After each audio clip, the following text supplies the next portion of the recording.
Don't let the now destroy the forever. And whatever you do, don't let Francis Ford Coppola write a movie. Don't let him direct a movie. Don't let him produce a movie. Don't let him edit a movie. Don't let him on a movie set. Just revoke his directorial license. Kick him out of the goddamn country for all I care. Kick him off into space. Kick him to his own utopia where he can make his own movies with blackjack and hookers, such as Megalopolis, his Vanity project, and my, oh my, me, oh my, down on the Adam Driver Bayou, was it ever a vanity project? Whoo! Francis Ford Coppola's long-awaited film, his passion project that apparently, according to Lawrence Fishburne, was talked about all the way back in the 80s. Okay, whatever, that's fine. Every director has their passion project, and some are actually able to make it happen. Some are able to make them good. Some are able to make them great. Some are able to make them acceptable. And then some are able to be so far up their own goddamn ass that even the Human Centipede trilogy will look at Francis Ford Coppola and say, lad, that's a bit too much, and we're all about tying people to each other's asses.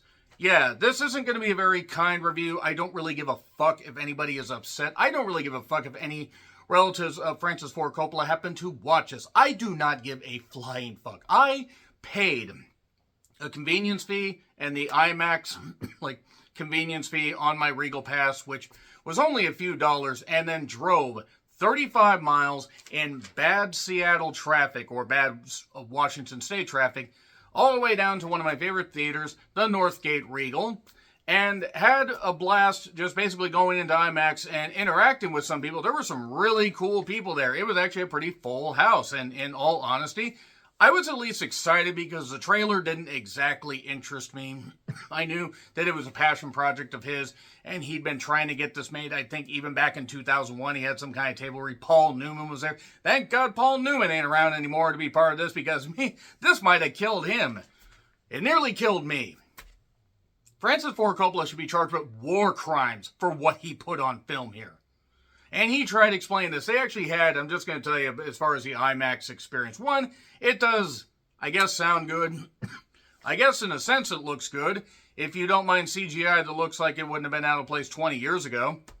There's some terrible special effects. Some really, really rotten special effects. This review might just not really talk much about the plot, and I may just be full board just angry, because this kind of movie pisses me off. Yeah, it gets people talking. You know, the talk of syphilis and other vaccines gets other people talking. The talk of man, we really should try to, I don't know, help little Timmy trap down the goddamn well, even though Lassie pushed him. There's a lot of things people can talk about. Jim Jones had a lot of people talking, and a lot of people weren't talking. I felt like taking the Jim Jones Kool-Aid rather than continuing to watch this. This movie is overstuffed, overstretched, so far up its own ass, and also, despite the fact that it's overly long, it feels like it's overly long, it's also really, really rushed. It's like 2 hours and 10 minutes, and I would say it should have been a miniseries. Honestly, they could have done a 4-part miniseries, except no, I don't want Francis Ford Coppola to be allowed to touch a camera again. I want him to have that camera bashed against his goddamn face, because what the fuck was he goddamn thinking? This 85-year-old Grandpa Coppola is absolutely nuts. He thought this was a good movie. He thought this was a way to get people talking. Jesus, goddamn, the movie has a message. That message is just come and, I guess, watch everybody, loaded cast, talk about a whole bunch of bullshit. Let me talk about the fact that they had, I guess apparently the New York Film Festival is going on. There was a guy named Dennis Lim, I believe. He's either the head or one of the heads of the New York Film Festival. He also has the stage presence of a goddamn nervous chihuahua with a bad bladder.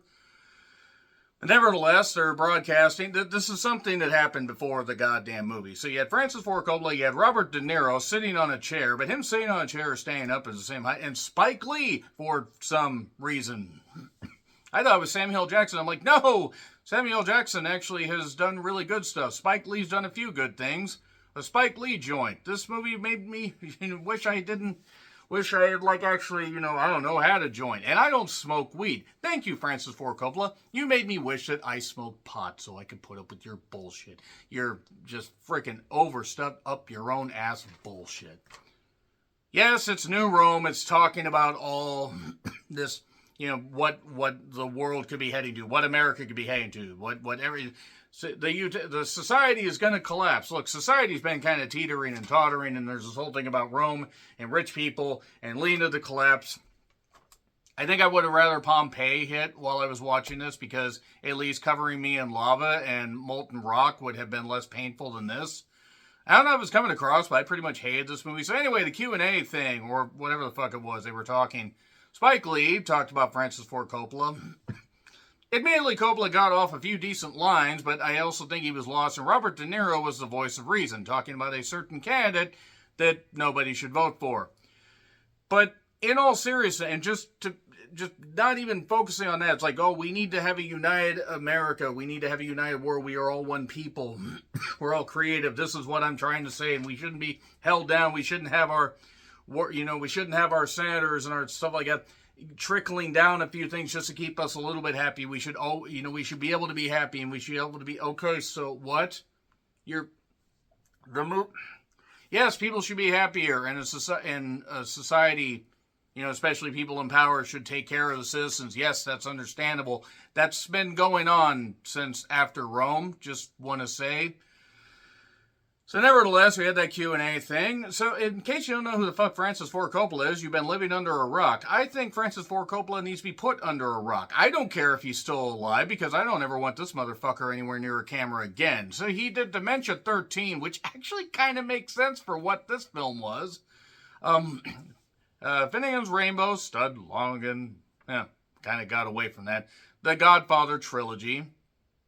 Maybe I actually should have known that there was something wrong with him when he put Sofia Coppola on camera, and she's not a very good actress. She's a decent director. Apocalypse Now, yeah, he did that one. That came out after Godfather Part 2. One from the Heart, The Outsider. I forgot he did The Outsiders. I forgot he did that. Peggy Sue Got Married.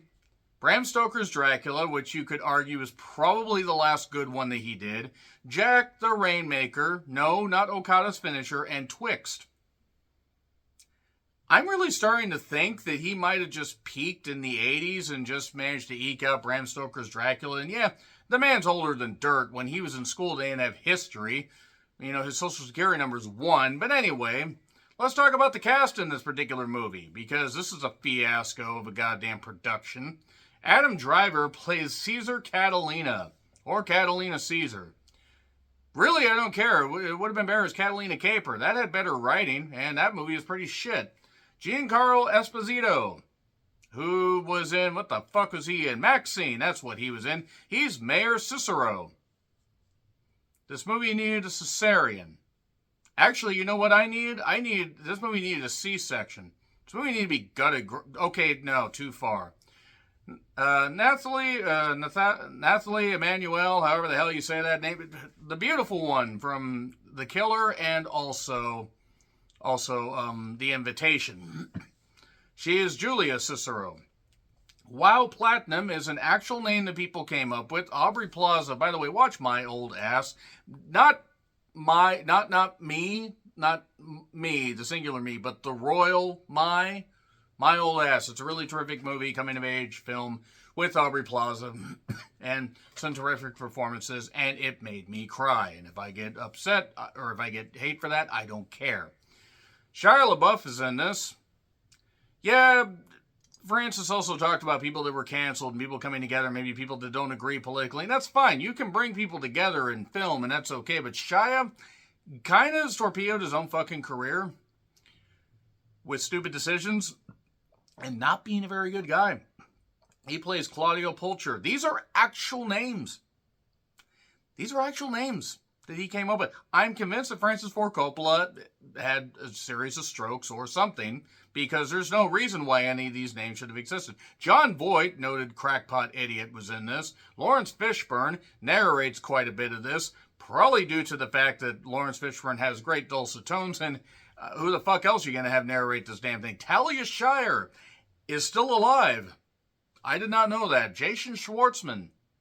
That's a hard name for me to say for some reason. And Catherine Hunter, the old lady from The Front Room. The Front Room is better than this. So, yes, you have Cesar Romero Catalina. Basically, he he can create this, he wants to create this utopia. He's this genius guy that wants to lead mankind into a utopian age where everybody can be happy. And he's leveling buildings and he's doing this stuff because he has something called the design authority. This movie just bounces around so goddamn much and features so much weird imagery. I say as I wear a Last Night in Soho shirt, but let's be perfectly honest. Thomas and Mackenzie or Anya Taylor-Joy acting in 60s fashions and everything signed me the fuck up, and it was really good. So, yeah, we have that. We also have Mayor Cicero, who has his daughter Julia. And then we get Julia involved in a conflict between the mayor and Cesar Romero. And basically, I'm just going to make fun of this movie as if I haven't been doing that already, because I really don't give a fuck. I really don't. If you like this, that's fine. If you like this and somehow have managed to get to this point without losing it and wondering what the hell this, near 44-year-old bald weirdo is talking about, whatever. It's fine. Thank you for watching. But yes, New Rome is in turmoil. And yes, there's stuff about political, ideological differences. Uprising of people being uprooted from their homes. There's certain bits of social commentary that might have worked here if Francis Ford Coppola hadn't completely lost the goddamn plot by not including a plot at all. There was Roman scripture stuff. There was a line... There are two things impossible to stare at for too long. The sun and your own soul. They need a third. Megalopolis. If it isn't clear, this is head and shoulders above any movie that I have seen this year for worst entry. And there are only a few months left. Terrifier 3 is coming out, but I somehow doubt that's going to be worse than this because I know what to expect from that. I went into this movie knowing that the critics were divided, the audiences were divided, film festivals, that kind of stuff. And Rotten Tomatoes, whatever you want to believe with that. There are a lot of critics that do submit their reviews. Their IMDb is kind of all over the goddamn map. And from what I was hearing, it was a mixed response of people in the crowd I was, part of. There was a smattering of applause when it ended. I would have applauded if, I could have made it clear that I'm just glad the movie ended. So, yes, apparently Francis Ford Coppola funded this whole damn thing himself. He had a wine company, or he had several wine companies. Explains why his eyes look like they have jaundice. And I'm sorry, I'm sure Francis is a talented director, or at least used to be. It's funny, actually, the movie Jack that he did. Robin Williams aging too much and, aging so fast, yet he's in a kid's body, or, he's in a kid in an adult's body. Yeah, this movie felt like it aged me. I felt like I aged about 10 goddamn years watching this. And yes, it's over stuff. I don't mind movies that make me question things. The only thing I was questioning, though, is why was this movie made and why was it allowed to be in theaters? And if you saw the trailer and you saw the statues in the movie, the statues movie, and you think that's going to be part of the movie, you get a clip of each. That's it. You do not get anything else there. You don't get statues wandering around. You don't get anything cool like that. No, you don't get any. Ray Harryhausen now could have done better special effects. Ray Harryhausen has been dead for a number of years. I don't remember how long, but I think his reanimated corpse could do better. He'd be in a lot of pain. But anyway, Francis Ford Coppola had a wine company, or a wine company that he merged with another one and got a payout and then borrowed money to make this. The budget for this was $100 million. 120 actually, according to IMDb and Google. I imagine the $20 million also had to do with marketing and stuff like that. But yeah, Coppola funded all this himself. Mind you, he went broke with Apocalypse Now and had to make other movies to make up for that. Because he's a fucking idiot. I mean, there's nothing wrong with being a visionary director. I mean, I actually need to rewatch Apocalypse Now. And I need to actually rewatch some of his other stuff, but I don't know if I ever even want to see the name Francis Ford Coppola after this. I may have to wait a number of months before I watch any of his stuff. Maybe I'll do a bunch of retro reviews next year and cut out the wrestling. Maybe I'll just, cut out my goddamn heart and throw it out, because that's basically what Francis Ford Coppola did here. He cut out my heart and stepped on it, because I don't want films to exist anymore after this. And that's bad, because there's at least one coming out this week, The Wild Robot, that I want to see. But yeah, a table read back in 2001, but there was something, something related to terror attacks that got changed, that had to get changed. Honestly, if this movie had come out in 2001, 2002, you wouldn't have been able to tell the difference. You could look at some of the special effects. Seriously, these are some of the worst special effects for a modern movie that I have seen with a big budget. It's one thing to have a small budget. I've seen some indie films that tried for special effects that shouldn't have, but you can respect that. You can appreciate, you can understand, you can forgive that, is what I'm trying to say. There is no forgiving how bad this movie looks. There is no forgiving how apocalyptically awful so many of the performances are. Francis Ford Coppola made me not want to watch Aubrey Plaza in a sex scene. Congratulations, Francis Ford Coppola. You took one of the most attractive women in the world, not just in Hollywood, in the world. If I was rich, I'd shower her with gift, because Aubrey Plaza deserves all the goddamn praise in the world. But anyway, made me not want to watch that. And Shia LaBeouf, by the way, is an idiot. A complete idiot. I don't know what. I mean, he seemed to be hamming it up. That's fine. Jon Voight, I was hoping he actually legit had health issues. I'm just going to say somebody that hateful or whatever deserves nothing but the absolute worst. But yeah, Nathalie Emmanuel is being in a lot of stuff. She's in a lot of stuff that is not good. The Killer was not good. Adam Driver irritates me because he's a terrific actor. Marriage Story, he was great in. Him and Scarlett Johansson had some incredible scenes where they were just ripping into each other. Because they love each other, all this stuff and everything. It was great. Adam Driver frustrates me, though, because there are times the way he acts, the way he talks, his voice drops to the point where it's not the speakers, because it happens in other movies, too. And I don't know if it's my hearing, but I've heard some people say this. He's hard to understand. And yeah, this is pretty much just a complete... In case you notice, I'm so far in the review and I haven't even talked about any spoilers, because the thing is, what can you spoil? I mean, I will spoil some stuff in a bit, but what can you spoil with something that starts basically, like, you know, with this grand message, allegedly, and ends up not achieving anything by the end? This movie somehow manages to spin around a goddamn circle, like it's doing the trick you do in school, where you spin around and everything. Around like a broom. Maybe this movie should have sat on a broom. This movie needed to be swept out of the goddamn lot and everything. Get out of here. Get out of here, Coppola, you dickwad. And apparently, most of the visual effects department got fired. This thing had been in production for a while. Coppola wanted to use virtual tech. Like The Mandalorian, I guess, apparently. It was according to IMDb. And, yeah, the production designer and art director apparently left. This budget. There are filmmakers that would kill for a budget like this. I watched The Substance. Coralie Farge would have absolutely killed for a budget like this. It would have been interesting to see what she would have done with a budget like this for The Substance. Watch The Substance, by the way. So, yeah, pretty much it's Adam Driver, Cesar Romero, Catalina Caper, able to stop time, but he's dealing with tragedy of having lost his wife.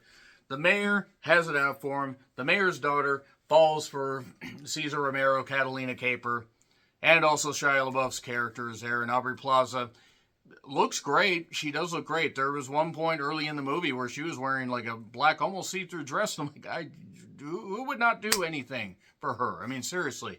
But there are plenty of pretty girls, all this like crazy, social commentary about, oh, the rich are rich and then other people are being pushed out of their houses, which shouldn't happen. Everybody has a right to have a house and everything, and no one should be leveling the stuff. We need to have affordable housing and all that stuff, and I'm not getting off on a tangent.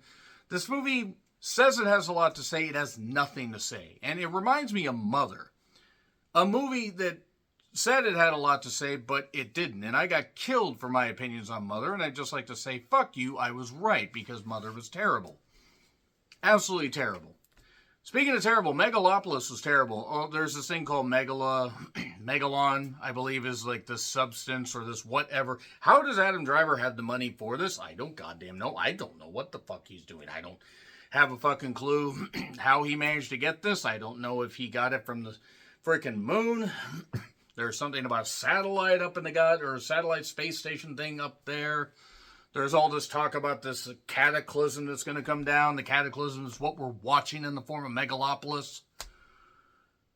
It's so shocking how inept, how stupid, how bad the performances are. And there are ties to Roman history and Greek tragedies and stuff like that. And you have Adam Driver quoting, Hamlet, to die, to sleep. Watch Sing Sing, by the way, because that uses Hamlet a whole lot better. Does a better version of Hamlet. Crazy, but Sing Sing's a beautiful movie. Sad. Coleman Domingo's terrific. The thing about this movie is it's absolutely baffling just how bad it is on every conceivable scale. The talented cast is given very little due. The editing is abysmal. It's some of the worst editing I have seen.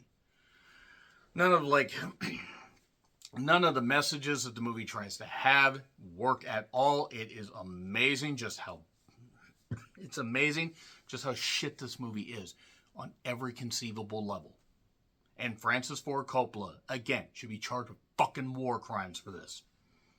And you know what? Sofia Coppola, retroactively take her directorial license away. Get all the Coppolas out of here. Don't want them anymore. Go back to your winemaking. Drink your wine. Go make your own winery with blackjack and hookers. And there are points in this movie where I'm like, okay, I knew about 30 minutes in, I probably wasn't going to care for it, but I'm like, all right, you know what? I'm going to give it a shot. I didn't see Babylon, and some people were comparing this to Babylon. I've heard that Babylon is pretty bad. And yes, there's some stuff tying, how characters, try to get their way into power, wealth and power and stuff like that. And some people have all these incredible gifts, but then they lose them and all this and tying together. And Giancarlo Esposito had a better role in Maxine. At least he was given more to do. So much of the writing, or actually pretty much all the writing, is fucking wooden. Lawrence Fishburne sounds like he's in a soma coma. Nathalie and Aubrey, beautiful women. Gorgeous even. But good grief, they are given. Aubrey's at least trying to have fun, I guess. Shia LaBeouf's trying to ham it up. But the thing is, the movie feels overstuffed to where, yes, again, the miniseries thing might have worked. Or they could have added more footage, except I don't want to watch any more of this shit. So I'm going to get into spoilers, even though the spoilers won't take very long. This is a really, really just angry review because I hate what this movie represents.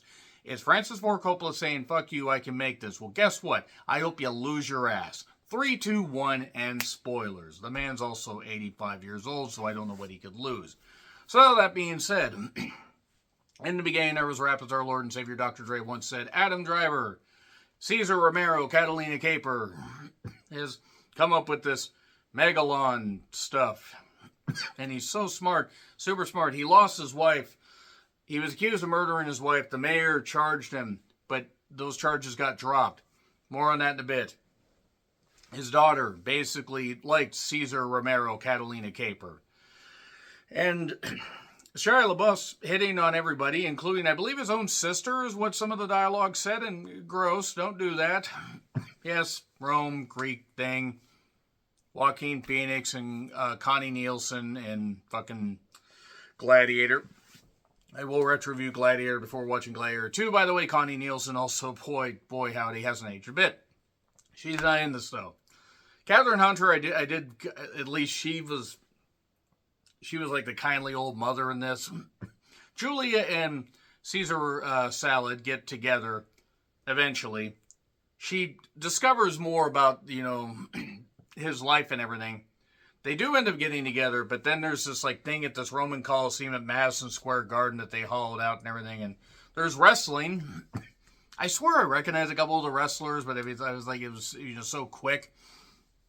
There's a point where there's this virginal woman and they're betting on her virginity, and then this flash drive doctored thing shows Caesar Romero tossing her salad. And, well, not like that. But it turns out actually that was a ploy. She actually was 23 and not underage, like what they were saying. Are you following me? I'm not following the movie. And, his reputation is ruined, but then his reputation is fine because they realize that, oh, yeah, she lied about all this stuff because Julia was able to Cicero her way through the goddamn thing. And find out about that because she really likes him. The mayor's trying to tell her not to do that, even though it's obvious they love each other. Also, Shia LaBeouf's Claudio wants to lead a revolution, essentially. He kind of wants to be a wannabe Hitler, essentially. Aubrey Plaza, as Wow Platinum, that's a stupid name, is kind of the mistress of Caesar Salad, and doesn't end up getting with him, even though she's in this friggin' black see-through dress. How could you resist that? But he's so up his own ass and so driven by all this stuff. He's not driven by fear, he's driven by anger. And oh no, Utopia's in the enclosed pool area and the side garage door is open. But anyway, so basically, he has this ability to stop time. Why? I don't fucking know. I don't fucking care. I don't think that the movie certainly doesn't know. And then Julie and him eventually end up getting together because she realizes that she does love him. She ends up pregnant.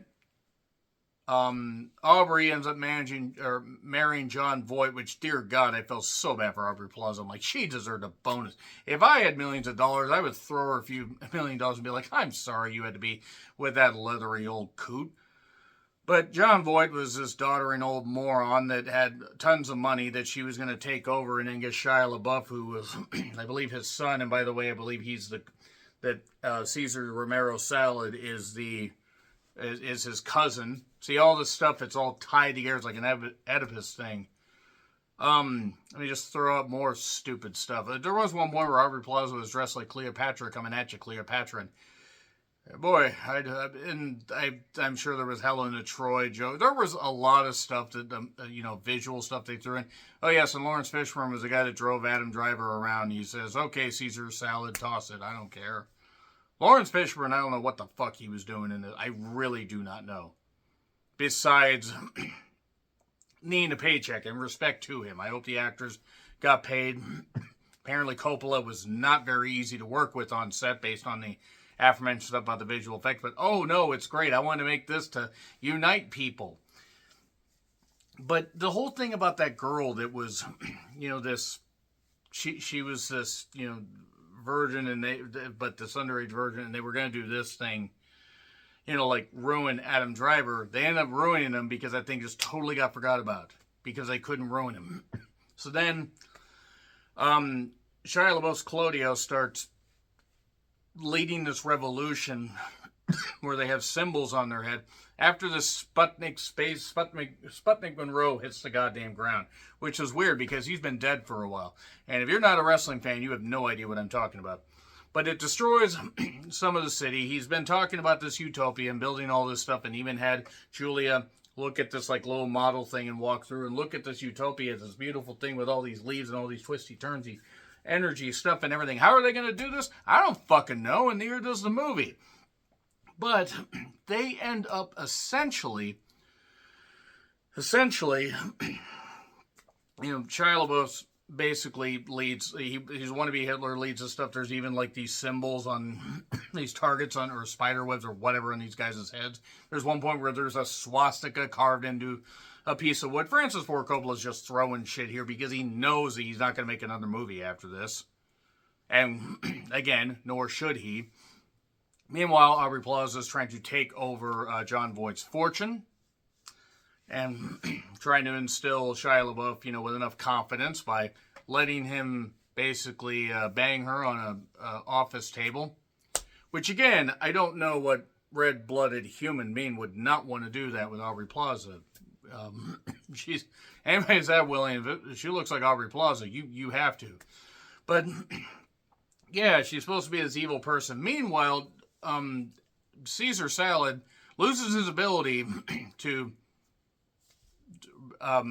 manipulate time and stop time, because he got his confidence shook after this whole thing with the girl. But then he realizes that Julia is his muse and gets the time back and everything. And now she can control time. And Dave, well, why not? Why not at this point? But then we're getting... buildings are exploding, by the way. He's leveling some buildings as a way to build this utopia. He's not doing it as a way to get people out of their houses. He's doing it as a way to make the world better. But in that, aren't you affecting other people's lives? Which might be something interesting to say if the movie actually wasn't, again, so far up its own ass. So, basically, he's signing an autograph for a kid, and his kid ends up shooting him. And he gets shot in his freaking eye. So, he's like this, and they're using his gene therapy stuff to fix him. Are you following me? The movie sure isn't. So he's getting his eye fixed, and then they show where he pulls his bandage off, and he looks like, I don't know, it's like the Mummy effects from the 1999, except those look better. Yeah, that's what it looked like.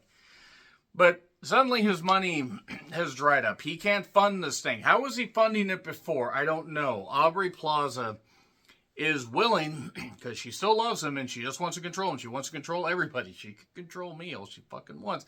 I digress. I would have no chance. I would need millions and millions and millions of dollars and also to be better looking. But she offers to basically get him to be part of that.